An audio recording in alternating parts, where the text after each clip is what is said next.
What if Jay Cutler stayed with the Broncos? This would be an interesting one. Something no one's ever talked about. It's been 11 years now since that infamous trade happened. Could the Broncos and Bears' fortunes have been different in this timeline? I'm interested to find out. And let's get into it. What if this happens? What if that happens? What if? An NFL theory. Jay Cutler was a quarterback that was taken in the first round of the 2006 draft by the Broncos. Over the next 3 years, he established himself as the starting quarterback. However, that changed in 2009. Mike Shanahan, the Broncos coach at the time, was fired, and they brought in Josh McDaniels, who was the offensive coordinator of the Patriots. He and Cutler did not get along at all. For the next 3 months, there was a lot of drama between them, and eventually led to the Broncos trading Cutler to the Bears for a couple first-round picks they got from the Bears, but it effectively was them just swapping quarterbacks. For the Broncos, they got the Bears starting quarterback Kyle Orton, and he did play solid in the next 2 years, but the Broncos regressed. They got Tim Tebow, and of course, it set themselves up to get Peyton Manning in 2012. For Jay Cutler, though, he was the Bears starting quarterback all the way up to 2016. 7 years. However, it was up and down tenure. They made the playoffs just one time under his tenure, and he would be released after 2016. He retired, but he came out of retirement to play for the Dolphins for 1 year before retiring again. And he never lived up to the hype that we thought he would be. But maybe if he stayed with the Broncos, could it have changed? Well, let's see. So for the departure, Cutler and McDaniels will just tolerate each other. No fighting whatsoever, and therefore the trade won't happen. Cutler stays the quarterback for the Broncos, and Orton stays the quarterback for the Bears. Now for the Broncos in 2009 with Cutler, it would be an epic disaster, as Cutler that year led the league in interceptions. He was so bad that season that the Broncos would completely collapse to 4-12 and reigniting the infighting between him and their coach McDaniels. Meanwhile, for the Bears with Kyle Orton, he played much significantly better than Cutler, especially when it came to nowhere near as much turnovers, and the Bears dramatically improved as they went 11-5 as they would get into the playoffs. And in the updated 2009 standings, the Bengals and Patriots swap places, and the NFC, the Bears get in as the 5th seed as the Packers fall to the 6th seed. But it would not change anything for the Super Bowl. Now into 2010, the feud between McDaniels and Cutler is just out of control, and he is traded. But he's not going to be traded to the Bears, as one, Kyle Orton played so well for him, why would they need Cutler? Especially after that terrible 2009 season, he would be so less valued than they would be in 2009. So where would he be traded to? I had to do a lot of research on this, but then I found out a perfect team that he would be traded to. The Redskins. Why? Because Mike Shanahan became their coach in 2010, and he and Cutler got along just fine. So he would be a perfect fit for the Redskins. Especially since, remember, they did trade for McNabb that year, so it's not out of the realm of possibility for the Redskins to trade for their quarterback in 2010. But what would that lead for McNabb? He would instead be traded to the Bills, but of course, he would flame out so badly it would not change anything of the Bills' trajectory, and the Broncos still would get Tim Tebow in the 2010 draft. And of course, other than the Broncos doing who knows better or worse in 2010, their trajectory will not change as they still get Peyton 2 years later, so no more talking about the Broncos in this series.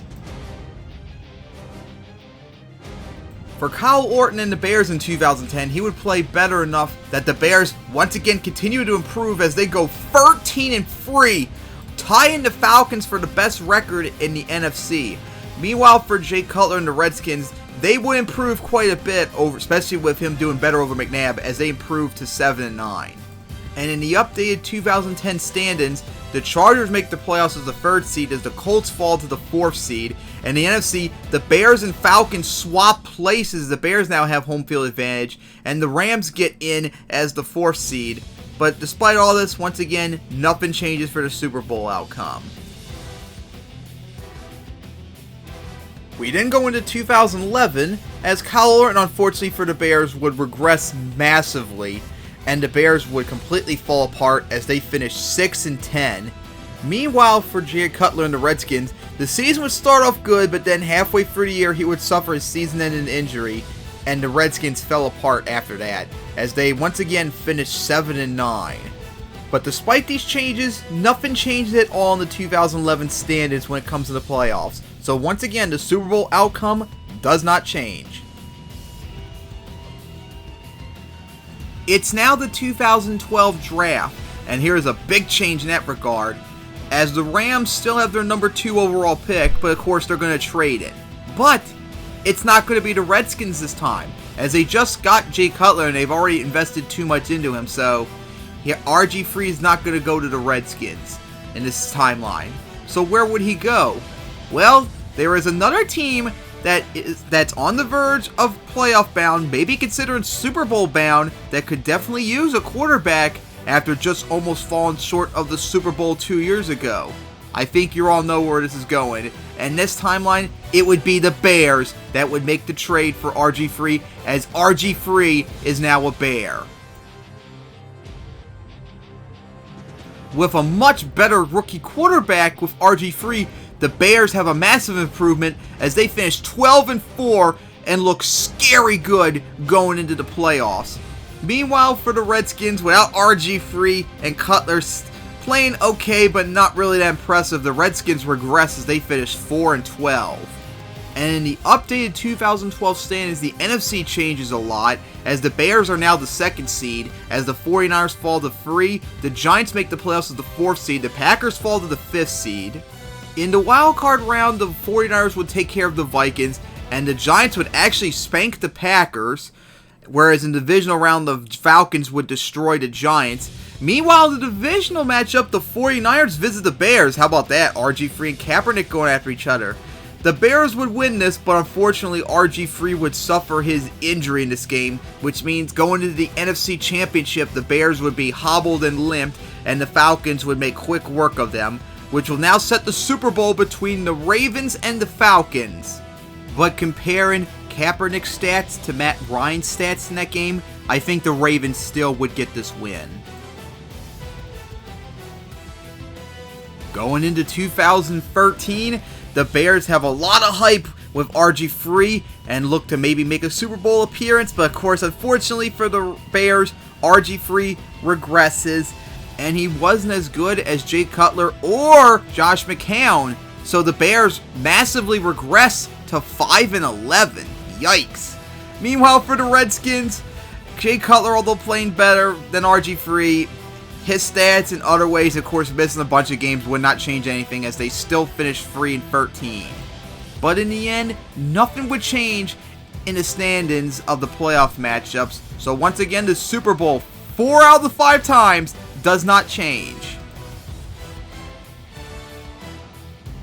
So in the end, it wouldn't change anything for the Broncos, although they would do massively worse in 2009. They would do a little better in this timeline in 2010, going 6-10 instead of 4-12. But of course, that wouldn't change anything, as Peyton would come in, and who knows what would happen if this very continued on with any other possible changes.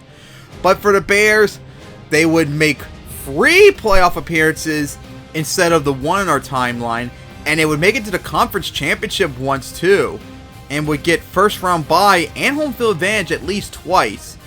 Now, of course, with RG3 being there to at least 2015, who knows how they would do, maybe no different. And then in 2016, maybe depending if they're bad enough, maybe they would try and get Jared Goff or Carson Wentz instead. And then for the Redskins, as they would be going into 2014 with the number 2 overall pick, they don't have RG3 in this timeline, so they don't have to worry about getting rid of Cutler and getting another quarterback, as they now have had 4 years into it. Would they get Teddy Bridgewater, Johnny Manziel, Blake Bortles? Who knows?